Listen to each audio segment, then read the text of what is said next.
Hello, good day. My name is EJ, and today I'll be showing on how to carve sa Typodon using yung blue na wax, and then yung meron ako ditong naka prep na tooth number 36. Ayan. So ito siya. So gagawin ko siyang ganito. So i-restore natin yung anatomy ng ngipin using this blue wax. So ito. Okay? So first, syempre tutunamin ko yung wax para ma-feel yung so meron ako ditong carver.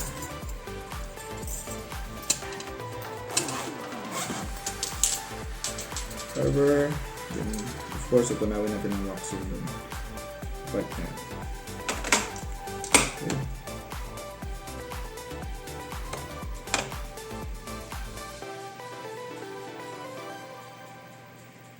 Mahalaga sa pag ganitong nagre-restore tayo ng ngipin, kailangan yung anatomy ng ngipin nare-restore din natin yung mga cusp, yung mga grooves niya para somehow na natin yung function ng ngipin talaga na ibabalik natin, kaya nga siya tinawag na restoration. So, yung mga cusp mo. So itong nire-restore natin, this is a mandibular first molar. So meron siyang limang cusp. So, i-restore din natin yung limang cusp. Okay. So, first, syempre, kailangan natin ipack, overpack yung like sa amalgam, or overpack natin yung occlusal ng ngipin. And after that, i-carve natin siya.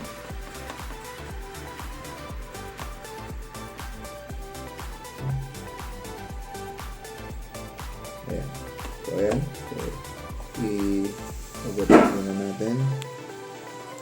Wax. Tapos hindi natin matuyo.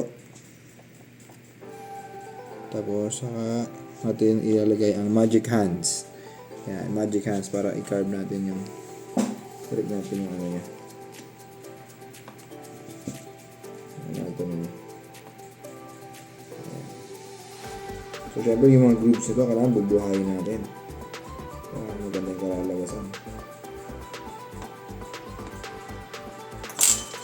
Meron akong ibang pang gamit na ito na natin isang gamit ko lang dito. Masunog ka. Ayan. Yung pang pasta ko, meron yung pang pasta. Saan yung pang pasta ko? Sa tackle box ko yata. Okay, later na. So, tagayin ko muna sa carver. Yung pampasa ng composite, maganda rin pang carve ng dito, pang shape. So, ayan. Babalik natin yung ganyan.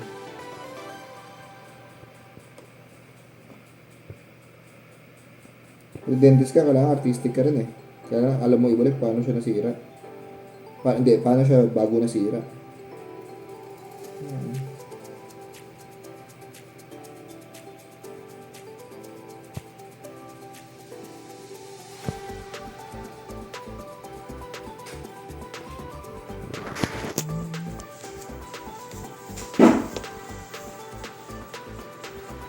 So, dahan-dahan ng para mabalik natin lahat.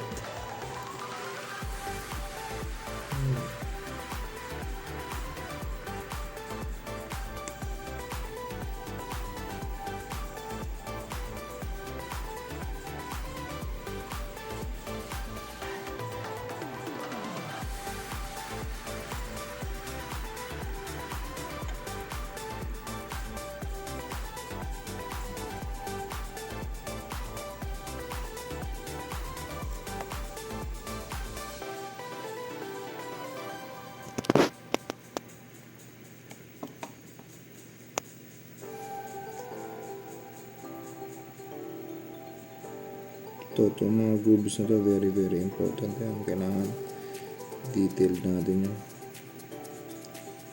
kakagawa nito para maganda. So make sure pag natapos to, kailangan pag nag-occlude yung maxillary tsaka yung mandibular, hindi siya maka-flat. Kasi like sa totoong tao, pag ano yan, pag nag-occlude yan, makapal.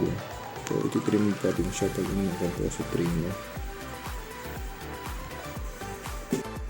So, ito na yung finished product natin, no? So, ni-restore natin yung tooth number 36. Ayan siya. So, yung grooves niyan na binuhay natin ulit. Okay. So, hindi ko alam kung kita yung mga restorations dun sa ano dahil pagkakaangulo lang, but definitely ni-restore natin yan. Ayan. So, mas madali pag composite ang gamit as nilight cure mo kasi ang ganitong wax, hindi siya, ang hirap niyang linisin eh. So just like this so kahit na anong punas mo ayaw niya talagang yung makuha yung sobrang linis talaga, but definitely worth the practice din naman. So maganda rin naman na gawin yung mga ganitong mga restorations kahit sa wax lang. Okay, so ayan, thank you for watching.